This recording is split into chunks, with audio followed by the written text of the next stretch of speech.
Avez-vous déjà senti que Dieu voulait vous parler directement, avec une telle force que vous ne pouviez pas l'ignorer? Cet après-midi, le Seigneur fait exactement cela. Il y a quelque chose que le Saint-Esprit ramène avec insistance sur mon cœur, encore, et il est impossible de garder le silence. Il s'agit d'un psaume glorieux que beaucoup connaissent bien, mais que vous n'avez peut-être pas encore laissé pénétrer au plus profond de votre âme. Le psaume 103. Bien-aimés, ce n'est pas seulement de la poésie ancienne écrite par David, non. Écoutez-moi bien, c'est une promesse vivante, une clé qui ouvre la porte de la puissance de guérison de Dieu. C'est le souffle même du Seigneur, prêt à libérer votre corps de toute maladie, de toute douleur, de toute chaîne qui vous opprime aujourd'hui. Permettez-moi de le lire comme si c'était la première fois que vous l'entendiez. Mon âme, bénis l'Éternel, et n'oublie aucun de ses bienfaits. C'est lui qui pardonne toutes tes iniquités, qui guérit toutes tes maladies. Vous avez bien entendu, il ne dit pas qu'il en guérit certaines. Il ne dit pas qu'il guérit les plus légères. Il dit toutes les maladies, sans exception, chacune d'entre elles. J'ai été témoin, tout au long de mes années de ministère, de miracles qui défient toute logique humaine. J'ai vu des tumeurs disparaître en un instant. J'ai vu des os fracturés se ressouder sous mes yeux. J'ai vu des cœurs et des organes revenir à la vie, alors que les médecins avaient déjà perdu tout espoir.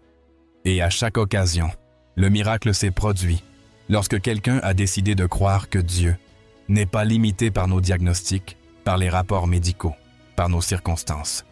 Dieu ne s'arrête que là où notre foi s'arrête. Sa puissance agit lorsque nous croyons en ses promesses. Et j'ai appris, après des décennies de service, que la guérison n'est pas seulement un moment, c'est une révélation. C'est comprendre qui est Dieu réellement, qui nous sommes en lui, et comment nous nous inscrivons dans son merveilleux plan d'amour et de restauration. Je me souviens d'un après-midi à Pittsburgh, c'était en novembre, le ciel était gris et l'air lourd. Après le service, une femme s'est approchée. Elle avait les yeux gonflés d'avoir tant pleuré et tenait une enveloppe avec des radiographies. « Les médecins m'ont donné 3 mois », m'a-t-elle dit d'une voix brisée. « Le cancer est partout. Je ne sais pas comment le dire à mes enfants, à mes petits-enfants. » J'ai pris ses mains et j'ai ressenti ce que j'ai ressenti tant de fois. Cette présence vivante du Saint-Esprit remplissant le lieu. Je lui ai demandé « Ma chère, connais-tu le psaume 103 ?» Elle a hoché la tête. « À peine. »« Mais tu ne le connais pas vraiment, » lui ai-je dit avec tendresse et conviction. « Car si tu le connaissais, tu serais en train de louer Dieu pour ta guérison, et non de faire tes adieux à la vie. » Je lui ai demandé de répéter avec moi. « Mon âme, bénis l'Éternel, parce qu'il guérit toutes mes maladies, toutes sans exception.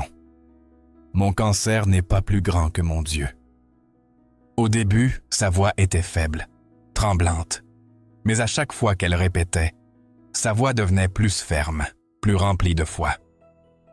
6 mois plus tard, j'ai reçu une lettre. À l'intérieur, il y avait une photographie.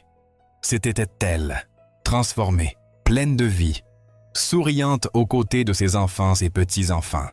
Les médecins, disait la lettre, n'ont trouvé aucune trace du cancer. Ils ont répété les examens 3 fois, convaincus qu'il y avait une erreur, mais il n'y avait pas d'erreur. Chers amis, il y avait eu une rencontre avec le Dieu qui guérit toutes les maladies. Et je veux vous emmener un peu plus loin cet après-midi. Ce psaume ne parle pas seulement de guérison physique, bien qu'il l'inclue, il parle aussi de la guérison de l'âme, de l'esprit, de notre mémoire. David écrit « N'oublie aucun de ses bienfaits. » Quelle parole puissante!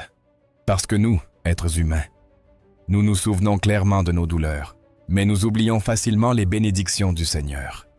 Combien de nuits avez-vous passé à vous retourner dans votre lit, repassant les symptômes, les diagnostics, les inquiétudes? Vos esprits répètent chaque mot du médecin, chaque crainte. Mais combien de fois vous souvenez-vous des fois où Dieu vous a guéri auparavant? Les fois où il vous a relevé, où il vous a soutenu, où il a fait l'impossible pour vous. L'ennemi sait très bien que s'il parvient à nous faire fixer nos problèmes, Ils nous volent la foi dont nous avons besoin pour voir le miracle. C'est pour cela que David, guidé par l'Esprit, nous avertit « N'oublie aucun de ses bienfaits ». Ce n'est pas un conseil, c'est un ordre, car celui qui se souvient des œuvres de Dieu marche dans la victoire. C'est un ordre du Seigneur de garder nos pensées fermes sur sa fidélité. Permettez-moi de partager avec vous une expérience que le Saint-Esprit a gravée profondément dans mon cœur. Cela s'est passé lors d'une croisade à Los Angeles. La salle était comble. Il n'y avait plus de place pour une seule personne. Pendant que nous exercions le ministère, j'ai vu un homme avancer lentement dans l'allée. Sa démarche était lourde. Son corps montrait la lutte contre une douleur profonde. Lorsqu'il est arrivé devant, ses yeux en disaient plus que 1000 mots. C'était le regard de quelqu'un qui a perdu tout espoir humain. Il m'a dit d'une voix tremblante, « Pasteur, j'ai été malade pendant 20 ans. 20 ans de médecins, de traitements et de promesses non tenues. Je n'ai plus de force. J'ai perdu mon travail. Ma femme m'a quitté. Mes enfants ne me parlent presque plus. Cette douleur m'a volé tout ce que j'aimais. » Je l'ai écouté attentivement. J'ai ressenti sa souffrance, mais j'ai aussi ressenti autre chose. J'ai senti l'amour compatissant du Christ couler à travers moi vers lui. Je lui ai dit, « Mon cher frère, je comprends ton angoisse, mais maintenant je veux que tu écoutes attentivement ce que je vais te dire. Durant 20 ans, tu as appris chaque détail de ta maladie. Tu connais chaque symptôme, chaque limite, chaque déception. Mais maintenant, je veux que tu deviennes un expert des promesses de Dieu. » J'ai ouvert ma Bible au psaume 103 et je lui ai demandé de lire à haute voix. Au début, il l'a fait sans entrain, d'une voix éteinte. « Mon âme, bénis l'Éternel. » Mais quand il est arrivé au mot « Celui qui guérit toutes tes maladies », quelque chose a changé sur son visage. C'était comme si ces mots avaient traversé 2 décennies de douleur pour toucher son esprit. Je lui ai dit, relis-le, mais cette fois comme si Dieu te le disait personnellement. Et il l'a fait. Il l'a répété encore et encore. À chaque lecture, sa voix se renforçait, son dos se redressait, son visage s'illuminait. En moins de 10 minutes, il a commencé à bouger sans douleur, à se pencher, à s'étirer, à faire des choses qu'il n'avait pas pu faire depuis 20 ans. Mais le plus beau n'était pas seulement la guérison de son corps, c'était de voir comment son âme comprenait que Dieu ne l'avait jamais abandonné. Il a découvert que chaque jour de ces années difficiles avait été soutenu par la grâce, que chaque respiration était un cadeau, chaque lever de soleil un signe de l'amour de Dieu. J'ai vu comment son cœur passait de l'amertume à la gratitude, du désespoir à la louange. Des mois plus tard, il m'a écrit « Pasteur, je n'ai pas seulement retrouvé ma santé. J'ai commencé un ministère pour les personnes atteintes de maladies chroniques. Maintenant, je comprends que ma maladie n'était pas une malédiction, mais une préparation. Dieu me façonnait pour comprendre la douleur des autres et leur apporter le même espoir que vous m'avez apporté. » Chers amis, c'est là le pouvoir transformateur du psaume 103. Il ne guérit pas seulement le corps, il guérit l'esprit. Il guérit la relation avec Dieu et avec nous-mêmes. Lorsque nous embrassons la vérité qu'il guérit toutes nos maladies, quelque chose de profond se produit en nous. Nous ne vivons plus comme des victimes des circonstances, mais comme des fils et des filles du Très-Haut, héritiers de ses promesses éternelles. Mais je veux être clair sur un point. Quand je parle de guérison, je ne parle pas de pensée positive, ni de nier la réalité de la souffrance. Je ne parle pas d'autosuggestion, ni de rejet de la médecine. Je parle de la puissance surnaturelle de Dieu. La même puissance qui a ressuscité Christ d'entre les morts, agissant aujourd'hui dans des corps malades. J'ai été témoin de cette puissance tant de fois que je ne peux plus les compter. J'ai vu des cœurs qui devaient s'arrêter de battre la nuit même, continuer de battre vigoureusement des décennies plus tard. J'ai vu des dos tordus se redresser en un instant. J'ai vu des yeux qui n'avaient jamais vu s'ouvrir pour contempler la lumière pour la première fois. Et à chaque fois béni, cela arrive parce que quelqu'un ose croire que Dieu est exactement qui il dit être. Celui qui guérit toutes nos maladies. Je me souviens d'une nuit particulière lors d'une croisade à Detroit. Le temps était terrible, la pluie tombait sans cesse et, en toute honnêteté, nous nous attendions à ce que très peu de gens viennent. Mais quand nous sommes arrivés à l'auditorium, Il était plein jusqu'au dernier siège. Des milliers de personnes avaient affronté la tempête parce qu'elles avaient faim de Dieu, parce qu'elles désiraient une touche du ciel. Pendant que nous exercions le ministère, j'ai remarqué un couple âgé au premier rang. Le mari était en fauteuil roulant, très malade, et sa femme prenait soin de lui avec une tendresse qui m'a profondément ému. Sur leur visage, on pouvait lire des années de lutte dans les hôpitaux, de nuits sans repos, mais aussi autre chose. Il y avait une lumière dans leurs yeux, une foi qui ne se rendait pas. Quand le Saint-Esprit a commencé à se mouvoir avec puissance cette nuit-là, j'ai senti dans mon cœur que je devais les appeler devant. C'était un de ces moments où tu sais sans le moindre doute que Dieu est sur le point de faire quelque chose de glorieux. Pendant que je priais pour ces hommes, j'ai pu sentir la puissance de Dieu couler comme un courant vivant à travers mes mains vers son corps brisé. Bientôt, il a commencé à pleurer, non de douleur, mais de soulagement. « Je sens une chaleur », murmura-t-il. « Je sens quelque chose bouger en moi. » Sa femme pleurait aussi, mais c'était des larmes de joie, d'espoir renouvelé. Et alors, devant les yeux de milliers de personnes, ce vieil homme qui n'avait pas pu marcher depuis 5 ans s'est levé de son fauteuil roulant. Mais ce qui m'émeut le plus de raconter, c'est ce qui s'est passé après. À la fin du service, je me suis approché d'eux et je leur ai demandé ce qui avait été différent cette nuit-là. La femme m'a regardé avec les yeux pleins de gratitude et a dit « Monsieur, nous avons prié pour la guérison pendant des années. Nous sommes allés voir des médecins, nous avons essayé des traitements, nous avons demandé la prière, mais ce soir, nous ne sommes pas venus demander à Dieu de nous guérir. Nous sommes venus lui rendre grâce parce que le psaume 103 dit qu'il l'a déjà fait. » Oh, quelle révélation puissante! Voyez-vous la différence? Mes chers amis, ils ne sont pas venus comme des mendiants attendant la compassion, mais comme des fils réclamant leur héritage. Ils ne sont pas venus en espérant que peut-être Dieu ferait quelque chose. Ils sont venus en sachant qu'il avait déjà fait tout le nécessaire et qu'ils avaient seulement besoin de le recevoir par la foi. C'est l'attitude qui transforme tout. Quand nous lisons le psaume 103 et que nous le croyons vraiment, quand nous laissons ces paroles changer notre manière de voir la vie, nous arrêtons de supplier et nous commençons à remercier. Nous arrêtons de douter et nous commençons à proclamer. Nous arrêtons d'attendre un miracle et nous commençons à vivre comme si nous l'avions déjà reçu. Mais laissez-moi vous emmener plus profond dans ce psaume précieux. David continue en disant « C'est lui qui délivre ta vie de la fosse, qui te couronne de bonté et de miséricorde. » Regardez l'ordre. D'abord, il pardonne nos iniquités. Ensuite, il guérit nos maladies. Mais il ne s'arrête pas là. Il nous sort de la fosse, du désespoir, de la dépression, de la défaite. Et il place une couronne d'amour et de miséricorde sur notre tête. Une couronne, mais bien aimée. Pas un chapeau ordinaire, mais une couronne. C'est ainsi que Dieu nous voit, comme des rois et des reines du royaume céleste. Les couronnes ne se cachent pas, elles se montrent, elles déclarent l'identité et l'autorité. Au fil des années, j'ai appris que beaucoup luttent pour recevoir leur guérison, parce qu'ils ne comprennent pas qui ils sont en Christ. Ils se voient comme des pécheurs indignes, comme des cas perdus, trop malades ou trop loin de Dieu pour mériter un miracle. Mais ce n'est pas la vérité que Dieu dit sur vous. La vérité est ce que vous êtes ses enfants bien-aimés. La vérité est ce que Jésus a déjà payé le prix complet pour votre guérison à la croix du Calvaire. La vérité est ce que par ses meurtrissures, vous avez été guéris. Temps passé. Œuvre accomplie.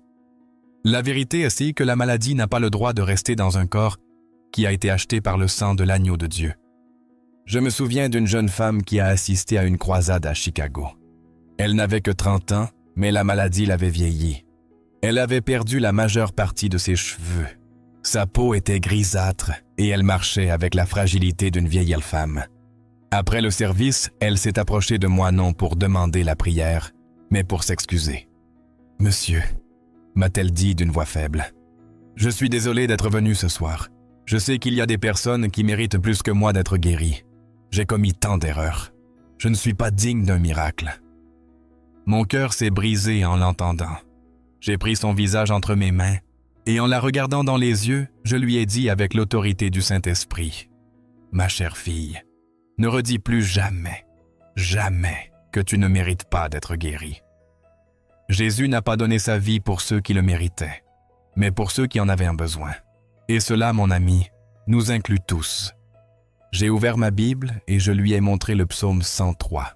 « Lis-le » lui ai-je dit avec tendresse. « Mon âme, bénis l'Éternel, et n'oublie aucun de ses bienfaits. C'est lui qui pardonne toutes tes iniquités. » Alors elle s'est arrêtée et a éclaté en sanglots. « Tu vois ça ?» lui ai-je demandé doucement. « D'abord il pardonne, ensuite il guérit. Le pardon vient avant la guérison.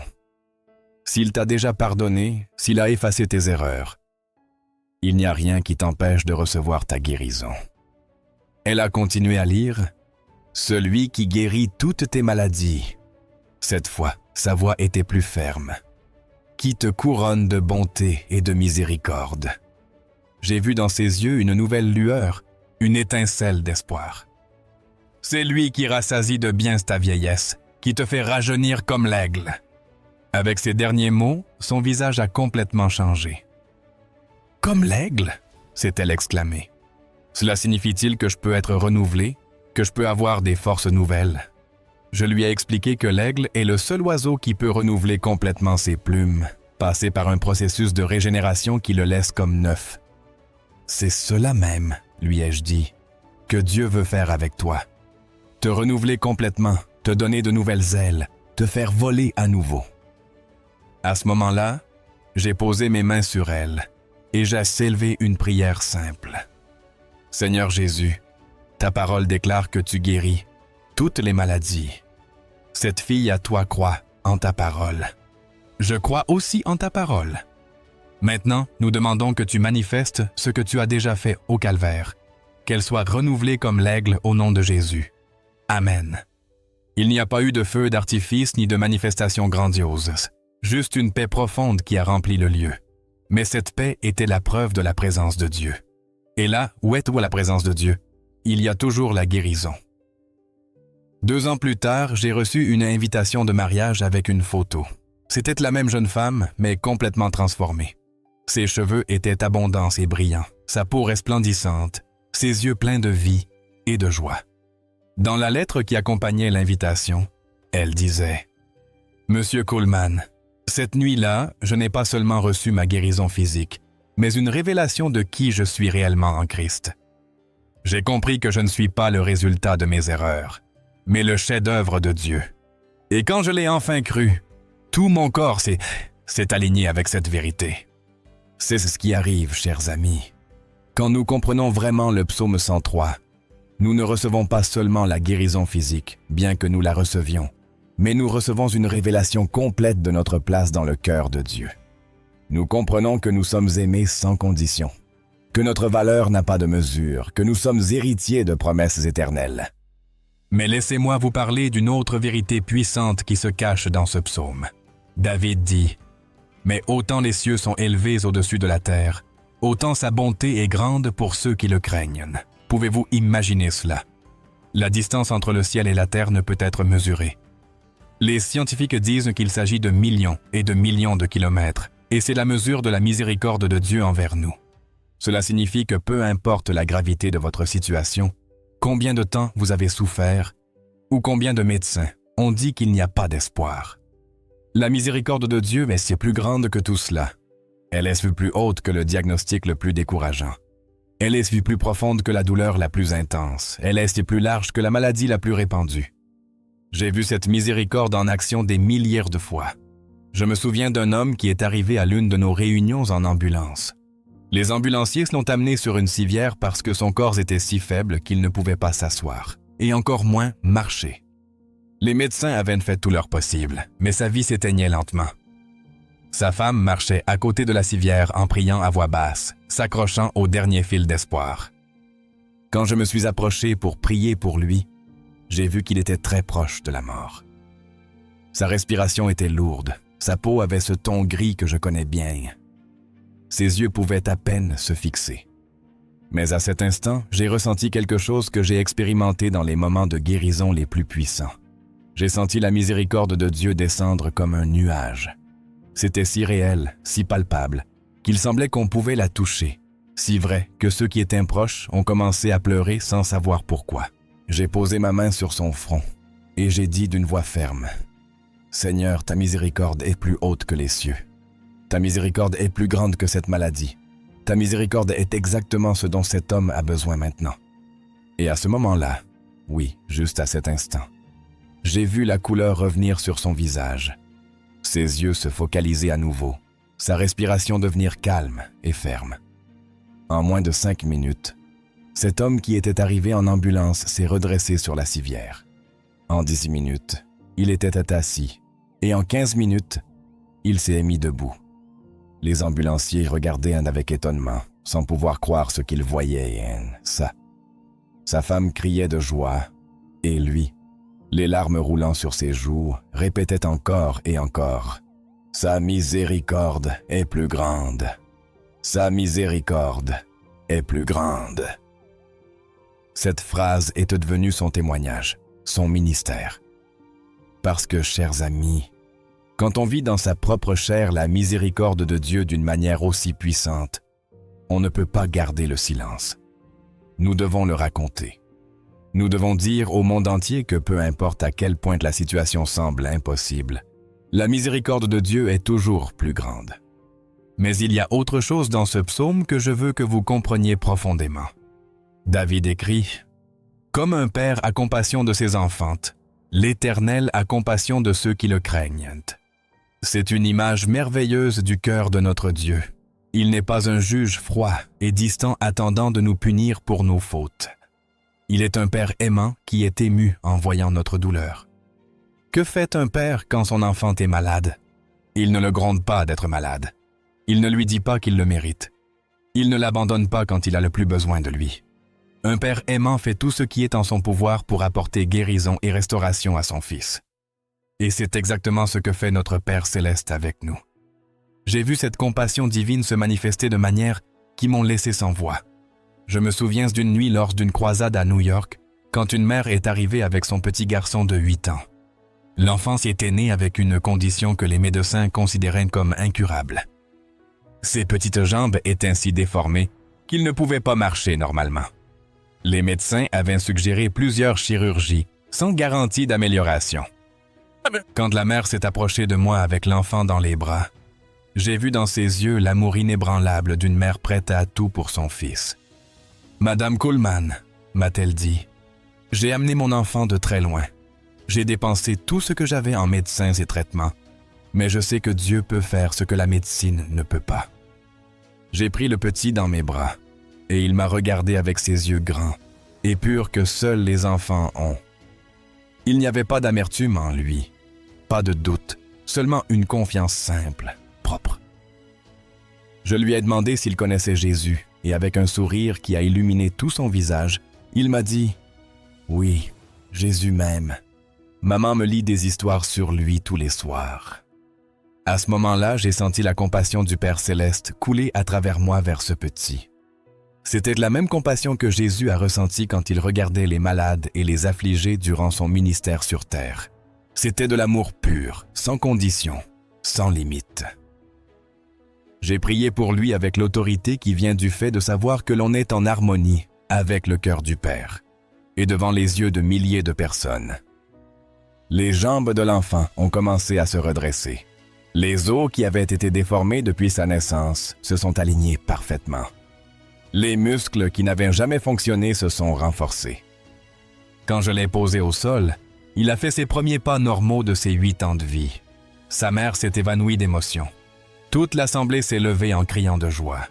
Mais ce qui m'a le plus ému, c'était de voir ce petit courir sur l'estrade, heureux, sans savoir qu'il venait de vivre ce que le monde appellerait un miracle impossible.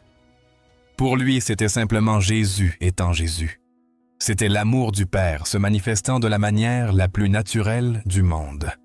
Et c'est l'attitude que nous devons tous avoir. Nous devons voir la guérison non comme quelque chose d'extraordinaire, mais comme l'expression naturelle de l'amour de Dieu envers ses enfants. Car voyez-vous, mes bien-aimés, quand Jésus a marché sur cette terre il y a 2000 ans, il n'a pas guéri les gens pour montrer sa puissance.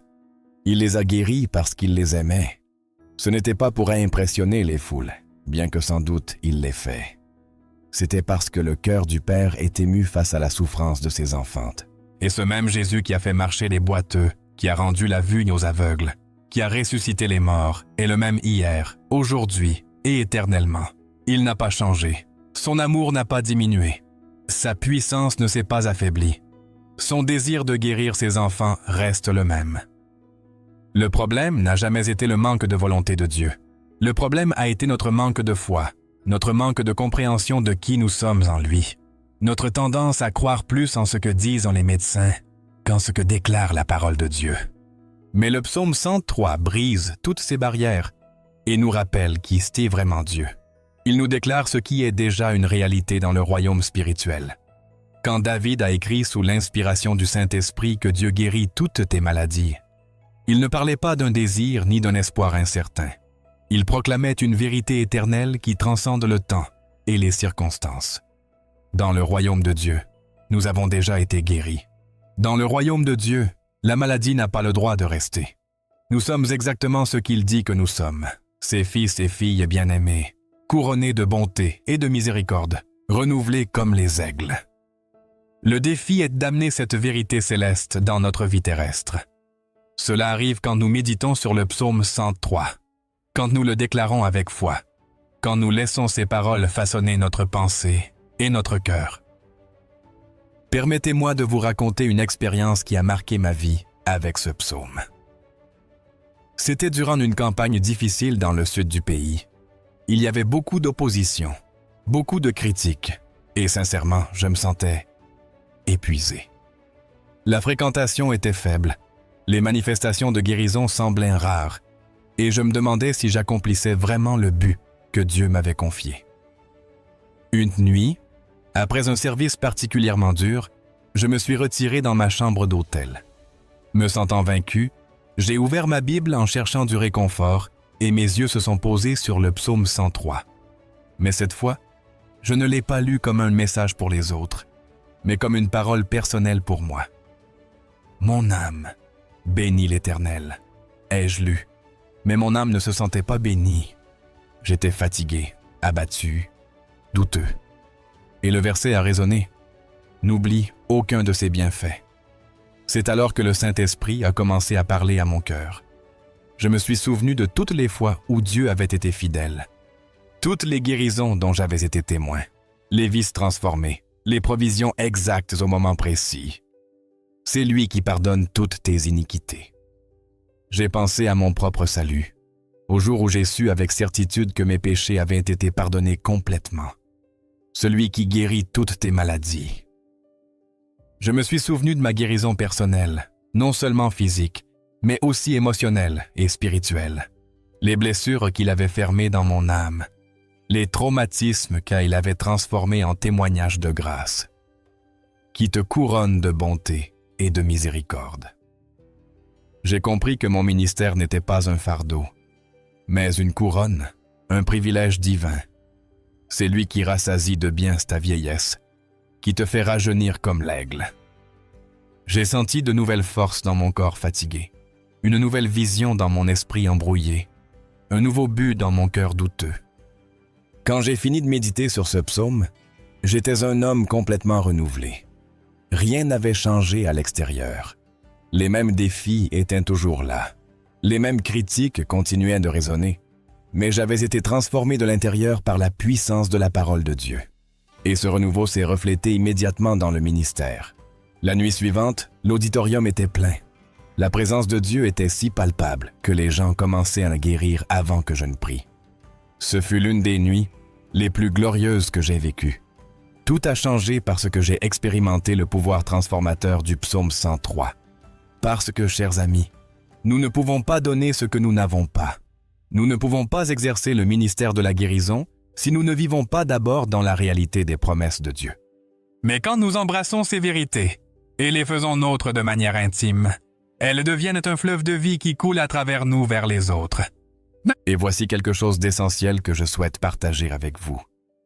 Beaucoup traitent le psaume 103 comme si c'était une formule magique. Ils le répètent en foi, espérant que les mots produiront un miracle par eux-mêmes. Mais la foi ne fonctionne pas ainsi. La foi n'est pas dans la répétition, mais dans ce que nous croyons de cœur.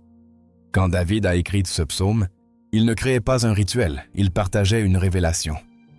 Il avait eu une rencontre si profonde avec Dieu que sa vision a changé pour toujours.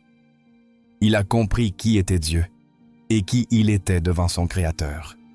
Et depuis ce moment de révélation, ses paroles ont coulé comme de l'eau vive d'une source au plus profond de l'âme. C'est là, mes chers amis, l'attitude dont chacun de nous a besoin. Nous devons permettre au Saint-Esprit de nous accorder une révélation personnelle de ces vérités éternelles. Il ne suffit pas de les lire sur les pages de la Bible. Nous avons besoin qu'elles deviennent vie à l'intérieur de nos cœurs. Je me souviens d'un pasteur qui s'est approché de moi après une croisade au Texas. C'était un homme déjà mûr, avec plus de 20 ans au service du Seigneur, mais il affrontait une maladie qui menaçait sa santé et son ministère. Il s'est approché avec une question qui m'a touché profondément. « Mon frère, m'a-t-il dit, j'ai prêché sur la guérison divine pendant des années. J'ai prié pour des milliers et j'ai vu beaucoup guérir. Mais maintenant que c'est moi qui ai besoin d'un miracle, je me découvre en train de lutter avec des doutes que je n'aurais jamais pensé avoir. Comment puis-je croire pour ma propre guérison quand j'ai vu des personnes avec plus de foi que moi qui n'ont pas été guéries? Sa sincérité m'a ému car elle reflétait une bataille que beaucoup de serviteurs de Dieu affrontent. Il est facile de croire pour les autres, mais quand la douleur touche notre propre vie, la foi est éprouvée d'une manière plus intime. Je lui ai demandé s'il connaissait le psaume 103. Il m'a dit que oui, il l'avait prêché une infinité de fois. Alors je lui ai demandé, « L'as-tu déjà lu? » Non comme pasteur, mais comme un fils qui a besoin de l'aide de son père. À cet instant, j'ai vu que quelque chose s'est brisé en lui. Ses yeux se sont remplis de larmes. Il a confessé qu'il l'avait toujours vu depuis la perspective du ministère, jamais depuis le besoin personnel. Je lui ai demandé de laisser de côté pour un moment le rôle de pasteur et de se présenter simplement comme un homme dans le besoin devant Dieu. J'ai ouvert ma Bible au psaume 103 et je lui ai dit « Lise-le comme si tu étais David, un homme brisé, mais confiant, nécessiteux, mais plein d'espoir, humain, mais conscient d'avoir un Dieu surnaturel. » Il a commencé à lire avec une voix tremblante. « Mon âme, bénis l'Éternel. » Il s'est arrêté. « Mon âme est fatiguée, » a-t-il murmuré. Elle est effrayée et confuse. Alors je lui ai répondu, « Dis à ton âme de bénir le Seigneur. Ne lui parle pas de ce que tu ressens.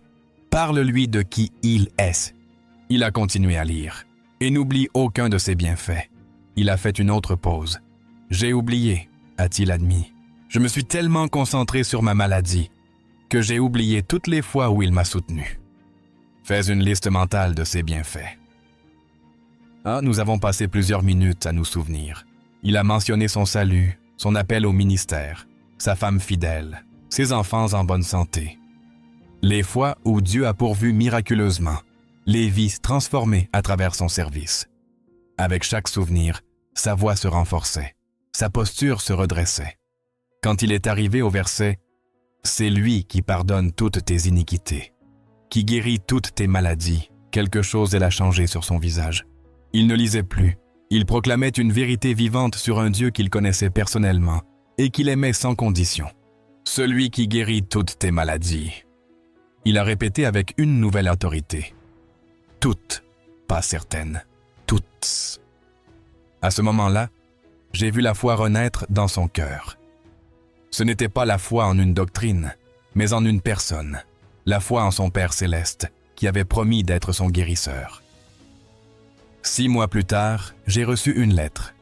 Il me racontait qu'il avait été complètement guéri et que son ministère avait été transformé cette nuit-là.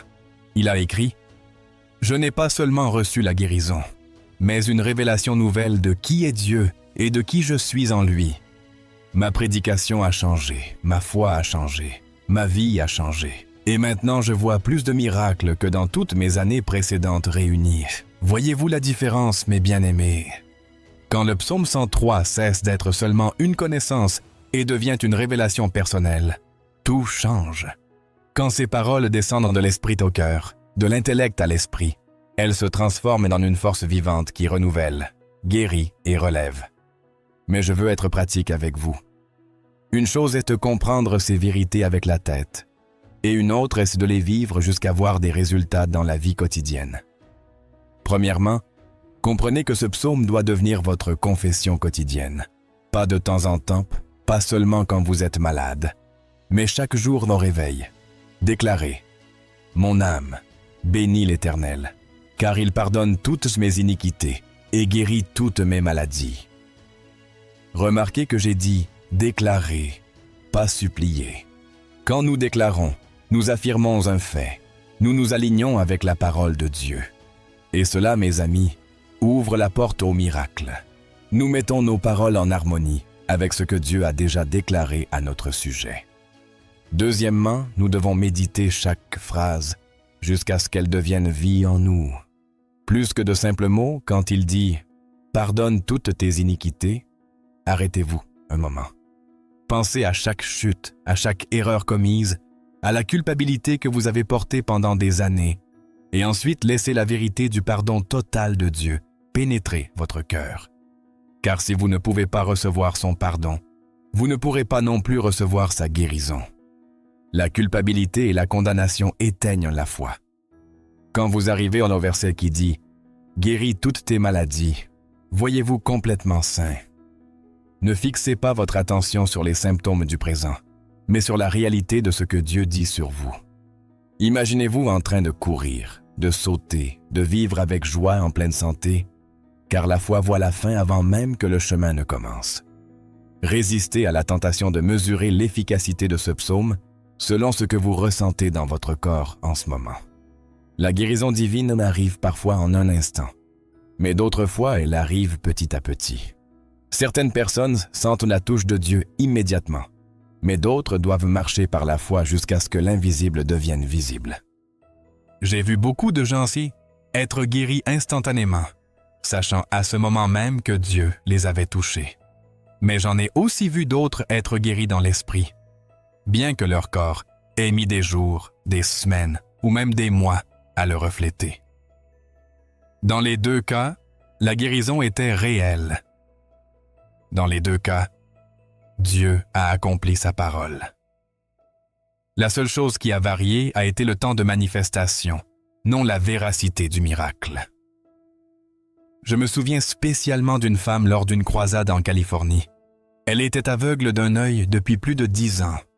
Quand j'ai prié pour elle, rien n'a changé en apparence. Ses yeux restaient en pareil, mais quelque chose du Saint-Esprit avait touché son intérieur. Elle savait avec une conviction profonde que quelque chose s'était produit. Pendant 3 semaines, elle se levait chaque matin en disant « Merci Jésus, parce que le psaume 103 dit que tu guéris toutes mes maladies. Ma cécité est une maladie, et toute signifie toute. Par conséquent, mon œil est déjà sain au nom de Jésus. » Sa famille pensait qu'elle avait perdu la raison. Les symptômes ne changeaient pas, mais elle est restée ferme sur la promesse de Dieu, jusqu'à ce qu'un matin, elle ouvre les yeux et voit clairement des deux. Ce ne fut pas un processus graduel ni une légère amélioration. Un jour, elle était aveugle et le suivant, elle voyait parfaitement. Les médecins n'ont trouvé aucune explication. Ils ont dit que le nerf optique, mort depuis des années, était complètement restauré, mais pour elle, ce ne fut pas une surprise. Elle avait vécu dans la certitude de sa guérison pendant des semaines, avant de la voir se manifester. Elle remerciait Dieu pour quelque chose qu'elle ne pouvait pas encore voir, car elle savait que sa parole était plus ferme que n'importe quelle preuve physique. C'est le genre de foi que le psaume 103 éveille chez celui qui le croit de tout cœur. C'est une foi qui ne se base pas sur ce que l'on voit ou ce que l'on ressente, mais sur ce que Dieu a dit. C'est une foi qui soutient la confession correcte, même quand les circonstances semblent contredire les promesses. Mais il y a autre chose dans ce psaume que nous ne devons pas ignorer. La gratitude. David ne dit pas seulement « Mon âme, bénis l'Éternel », mais aussi « Et n'oublie aucun de ses bienfaits ». La gratitude n'est pas seulement une réaction face à la bénédiction, c'est une clé qui ouvre les portes du ciel pour recevoir encore plus. J'ai appris avec les années que les personnes les plus difficiles à aider sont celles qui ont permis à leur douleur de se transformer en amertume, que leur maladie devienne de l'apitoiement sur soi, que leur souffrance se convertisse en une attitude de victime. Et cette attitude élève un mur difficile à traverser, même quand il s'agit de la puissance de Dieu. Et en revanche, ceux qui conservent un cœur reconnaissant, même au milieu de la douleur, deviennent des aimances pour les miracles divins. Leur gratitude prépare un environnement où l'Esprit de Dieu peut œuvrer avec liberté. La louange au milieu de la tempête confond l'ennemi et attire le regard du ciel. Je me souviens clairement d'une dame âgée que j'ai rencontrée lors d'une croisade dans le Midwest. Elle avait plus de 80 ans et luttait contre le cancer depuis 2 ans. Quand elle s'est approchée de moi, la première chose que j'ai remarquée n'était pas son corps faible ni sa marche lente. Ce qui a attiré mon attention, c'était son sourire plein de lumière. « Frère Graham », m'a-t-elle dit d'une voix douce mais débordante de joie, « je veux vous remercier d'être venu dans notre ville et je veux rendre grâce à Jésus pour tout ce qu'il a fait pour moi. » Cela m'a surpris. Normalement, les gens s'approchent en demandant la prière pour leur guérison, mais cette femme précieuse s'est approchée pour rendre grâce. « Racontez-moi, » lui ai-je répondu intrigué. « Pourquoi êtes-vous si reconnaissante? » Sa réponse m'a ému profondément. « J'ai eu 82 années merveilleuses sur cette terre, » a-t-elle dit. « J'ai vu grandir mes enfants et petits-enfantes. J'ai été mariée à l'homme le plus aimant du monde pendant 60 ans et j'ai connu Jésus comme mon sauveur presque toute ma vie. S'il décide de me ramener bientôt à la maison, ce sera seulement pour être avec lui pour l'éternité. Comment ne pas être reconnaissante? À cet instant, j'ai senti la puissance de Dieu se mouvoir avec une telle force que j'en ai frémi. Sa gratitude avait créé un environnement si rempli de foi que la guérison était presque inévitable. Je n'ai pas eu à prononcer une longue prière. J'ai simplement posé ma main sur elle et j'ai dit « Seigneur, cette fille à toi vit dans la gratitude pour tout ce que tu as fait. Maintenant, nous te demandons d'ajouter à sa liste de bénédictions une guérison complète de ce cancer. » Immédiatement, j'ai senti la chaleur de la puissance de Dieu couler de ma main vers son corps. Elle l'a aussi senti, parce qu'elle a commencé à pleurer en silence. « Je le sens », a-t-elle chuchoté. « Je sens son amour remplir chaque cellule de mon être. » J'ai su qu'elle avait été complètement guérie. 6 mois plus tard, j'ai reçu une carte de Noël avec une photo d'elle entourée de toute sa famille. Elle avait l'air de 20 ans plus jeune, pleine de vie et de santé. Sur la carte, elle avait écrit « Frère Graham, les médecins disent qu'il n'y a pas de trace de cancer, mais cela ne me surprend pas. Dieu tient toujours ses promesses pour ceux qui se confient en lui. » Voyez-vous ce que produit la gratitude? Cette femme n'est pas venue comme une victime cherchant la compassion, mais comme une fille reconnaissante qui reconnaissait la bonté de son Père. Cette attitude a préparé le terrain parfait pour que la puissance de Dieu se manifeste avec gloire. Et cela m'amène à quelque chose que je souhaite souligner avec force. Le psaume 103 n'est pas seulement pour les malades, c'est pour nous tous, chaque jour, comme une déclaration de la vérité que nous avons en Christ. Quand nous faisons de ce psaume une partie constante de notre vie spirituelle, nous élevons une forteresse de foi qui nous protège des attaques de l'ennemi avant qu'elles n'arrivent. La guérison divine ne consiste pas seulement à être soigné quand nous tombons malades. Il s'agit de vivre tellement alignés avec les promesses de Dieu que la maladie ne trouve pas de place dans nos vies. C'est maintenir nos corps, esprits et âme dans un état de santé divine qui reflète le caractère de notre Dieu guérisseur. Durant mes années de ministère, j'ai observé que ceux qui méditent constamment sur les promesses de guérison de Dieu tombent malades moins souvent que ceux qui ne le font pas. Ce n'est pas de la magie. C'est simplement que lorsque nous remplissons notre esprit et notre cœur avec les vérités de Dieu, lorsque nous proclamons sa parole sur nos vies, nous créons un environnement spirituel où la maladie ne peut pas prospérer et où la santé fleurit. Le psaume 103 est l'un des outils les plus puissants que nous ayons pour établir cet environnement. Quand nous commençons chaque journée en déclarant que Dieu pardonne toutes nos iniquités et guérit toutes nos maladies, nous marquons le ton spirituel des prochaines 24 heures. Nous rappelons à notre esprit, notre âme et notre corps quelle est notre véritable identité en Christ. Et cette attitude élève une muraille qui s'avère très difficile à traverser, même pour l'œuvre de l'Esprit de Dieu. En revanche, les personnes qui conservent un cœur reconnaissant, même au milieu de la douleur, deviennent des canaux où coule la puissance divine. Leur gratitude ouvre le chemin pour que le Seigneur se meuve avec liberté. Leur louange au milieu de la tempête déconcerte l'ennemi et attire le regard du ciel. Je me souviens clairement d'une femme âgée que j'ai rencontrée lors d'une croisade dans le Midwest. Elle avait plus de 80 ans et avait lutté contre le cancer pendant 2 ans. Quand elle s'est approchée de moi, la première chose qui a attiré mon attention n'était pas son corps fragile, ni sa marche lente. C'était son sourire lumineux. « Frère Graham », m'a-t-elle dit d'une voix faible mais pleine de joie. « Je veux vous remercier d'être venu dans notre ville et je veux remercier Jésus pour tout ce qu'il a fait pour moi. » Cela m'a surpris. La majorité des gens viennent demander la prière pour leur guérison. Mais cette femme venait rendre grâce. Je lui ai demandé avec curiosité « Pourquoi êtes-vous si reconnaissante ?» Sa réponse m'a ému profondément. « Eh bien, a-t-elle dit, j'ai profité de 82 années merveilleuses sur cette terre. J'ai vu grandir mes enfants et mes petits-enfantes. J'ai partagé ma vie avec le meilleur mari du monde pendant 60 ans. Et j'ai connu Jésus comme mon sauveur presque toute ma vie. S'il décide de m'appeler bientôt à la maison, ce sera seulement pour être avec lui pour l'éternité. Comment ne pas être reconnaissante? À ce moment-là, j'ai senti la présence de Dieu se mouvoir avec tant de puissance que j'en ai frémi. Sa gratitude avait créé une atmosphère si remplie de foi que la guérison semblait inévitable. Je n'ai pas eu à faire une longue prière, j'ai seulement posé ma main sur elle. Et j'ai dit, « Seigneur, cette fille à toi vit déjà dans la gratitude pour tout ce que tu as fait. Maintenant, nous te demandons d'ajouter à cette liste une guérison complète de ce cancer. » Immédiatement, j'ai senti la chaleur de la puissance de Dieu couler de ma main vers son corps. Elle l'a aussi senti parce qu'elle a commencé à pleurer doucement.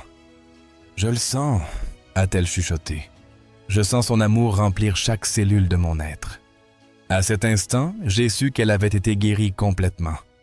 6 mois plus tard, j'ai reçu une carte de Noël avec une photo d'elle entourée de toute sa famille.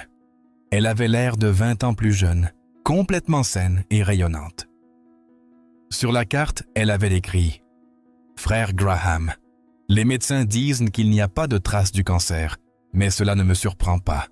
Dieu tient toujours ses promesses envers ceux qui l'aiment et se confient en lui. » Voyez-vous la différence que produit un cœur reconnaissant?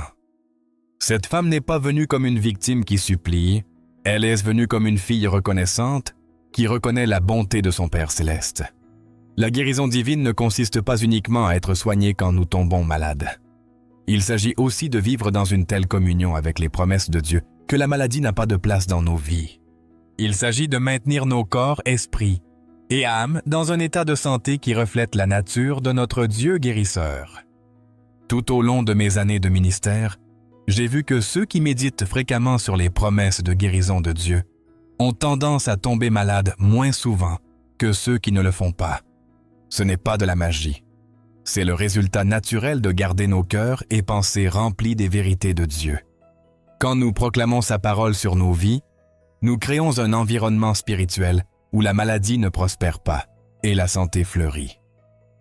Le psaume 103 est l'un des outils les plus puissants pour cultiver cet environnement. Quand nous commençons la journée en déclarant que Dieu pardonne toutes nos iniquités et guérit toutes nos maladies, nous établissons le ton spirituel des prochaines 24 heures. Nous rappelons à notre esprit, en âme et corps, qui nous sommes réellement dans Christ.